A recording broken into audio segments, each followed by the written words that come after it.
Alrighty, so I kind of went at fabbing these intercooler pipes.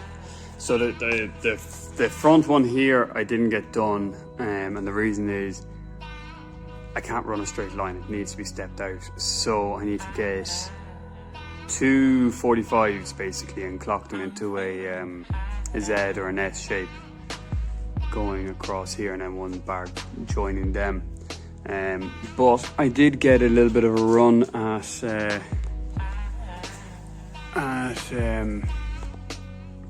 making these going up to the both sides, both to the turbo and to the intake manifold. This one is the more complex one of it. So basically I had to run a 45 out of here, straight, 100 length, 90, an 80, a 45 to step me over this way a bit more, and then a 90 up, and then it was 120 mil then straight up to the intake manifold. And then this one kind of went, it was a lot easier. It was the first one I did, 45, 80, 90, an opposite 90, and then a straight, and I can't remember, maybe it was 120, or it actually looks like a lot more than that. Look, actually 200, I remember now, and 200 straight up to the turbo. So nice little black joiners. The only one, the EGR Delete kit came with this blue one. I remember at the time calling or messaging him on eBay, and he said no, he doesn't do them in black, just blue. So that's that. We'll have to live with that, or I might see if I can dig out some black silicone piping. I might have some 63 millimeter rated or size.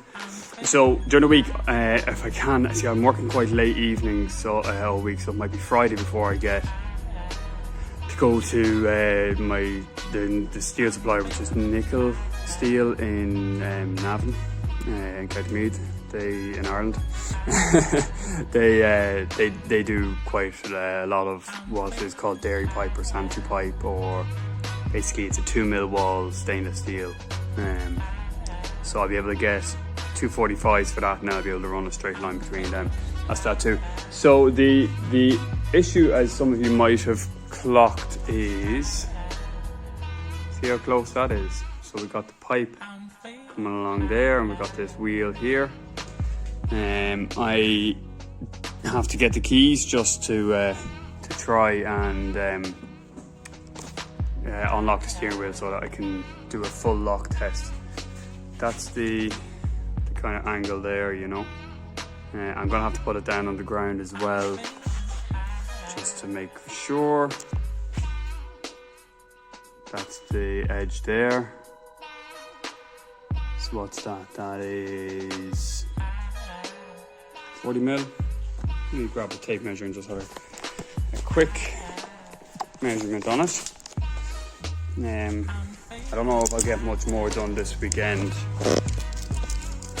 on it, but I work most evenings as well, and here I do half an hour, 40 minutes in the evening. Let me see here. So from that corner, one-handed tape measuring. Fantastic. So from that corner to there, it won't focus, but it's 90. No, it's not 90. It's definitely not 90. It is 60 mil. 60 mil.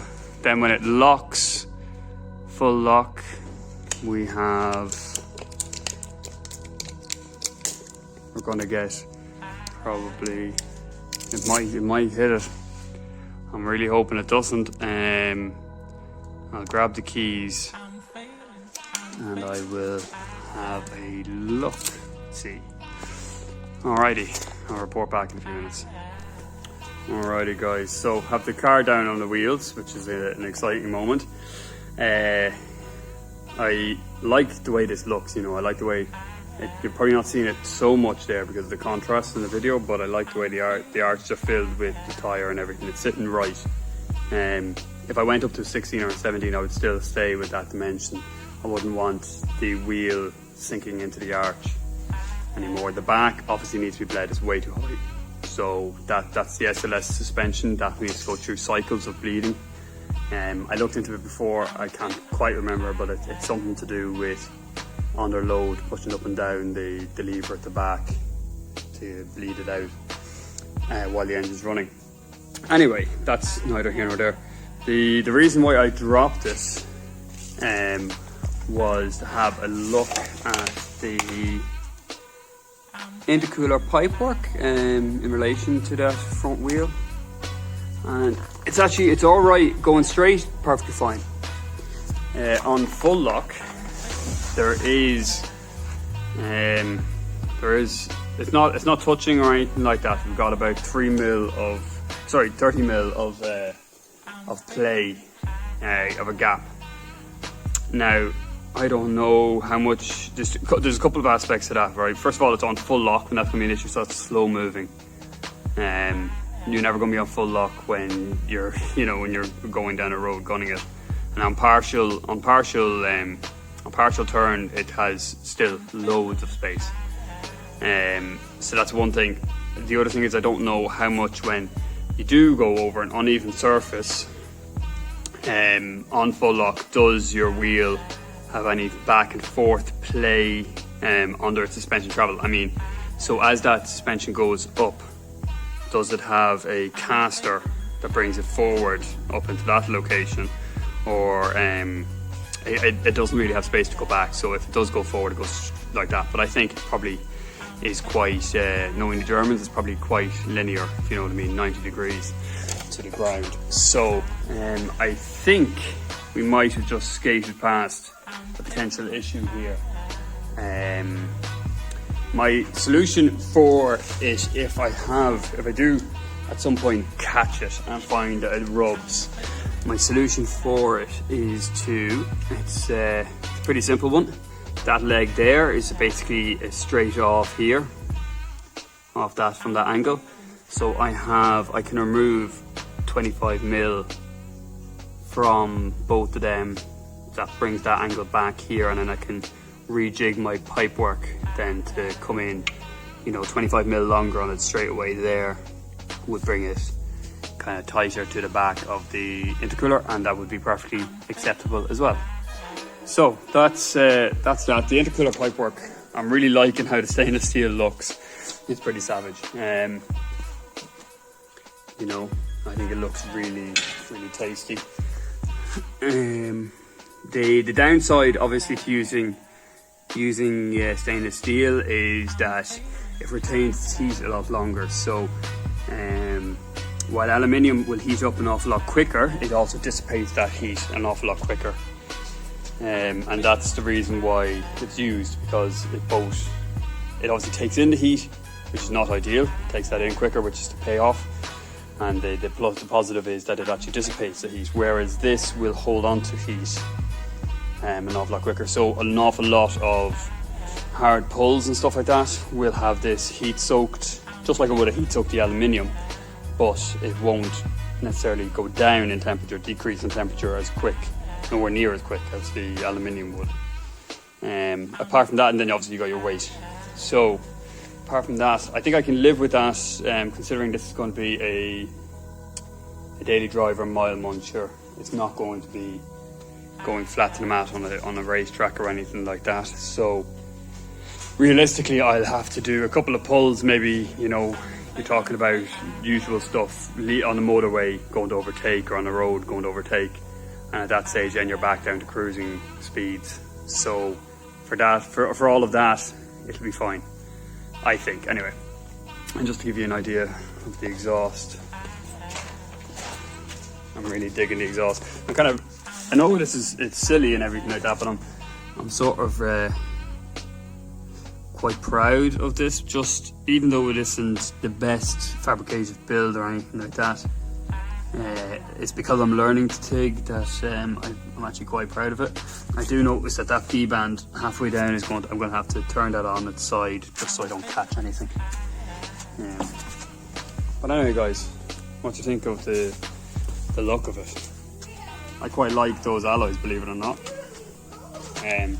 There's a 16 version of that you can get as well. A 16-inch version of those alloys that you can get that came on the SL for the same period. It can be a bit hard to find, but can be got. I seen them on a British, UK om606 w124 saloon, and it's nice. It fills it out a little bit nicer. Equally, there's a 16 on the 16 for the what's the 212. There's a 16 that has a kind of multi-spoke. There's a 17 version of that as well, and those look they look like they match the car. And then the other day I seen a Mexican hi-hat for, alloy, which is the one that you will get on the w124s or 123s. I really like them. I'd love a pair of them, set of them, and even a 16. It would be perfect. They came in a 14, so it's a 2-inch jump. But I found a set of them, or a manufacturer is making a batch of them in a split wheel aesthetic, so it's not a genuine split wheel, in a size 17. Now the only downside to that is I don't have the clearance here, so if I went 17 I would need to paint on my tyres, you know. I'd need to basically lower that sidewall quite an awful lot. I might well do that. The alloys are quite cheap, reasonably priced for their uniqueness, if you know what I mean. I have a look yourself online. You'll find them on one of the Facebook groups. He's manufacturing them. They're a split wheel look with a polished lip, and then they have the Mexican hi-hat centers on them, and they're a 17-inch alloy. I think they're working out something like 670 Great British pounds, which is about 750 euro. So it's kind of it would be a cool thing, because the one thing I want this car to do, I don't want it looking too young. I want it keeping its old aesthetic. Anyway guys, that's enough of a ramble there. I have to start on the pipework here. I might do that during the week if I can somehow arrange to maybe collect the sections that I need, the 445s outside of my working hours, which is not likely. Anyway, really exciting to see it on the wheels. I'll check in with you in a bit. Alrighty guys, so just finished the intercooler pipework, all welded up and everything like that. So this is it off the car, kind of gives you an idea of everything. It's quite cool. I actually really like it. It looks really good. It looks really good, and that's half the battle, isn't it? So that sits across there like that, and then we have our 2 silicone joiners, as you've seen in previous videos and stuff like that. Like of that one. Now I'm thinking I might suspend a bracket from here just onto the middle of this bar here, or maybe 2 of them, one from either radiator supports. I might end up doing that in the end, but at the moment I'm not going to. So it might, like most things, that means it'll probably never get done. But yeah, so they're looking cool. I also don't know if I'm going to bother putting a bead on them, because the clearances are quite good on this. Like they're so tight fitting up into the spaces that they go into. So like the one, let me see, that one there goes around from that intercooler up into the turbo.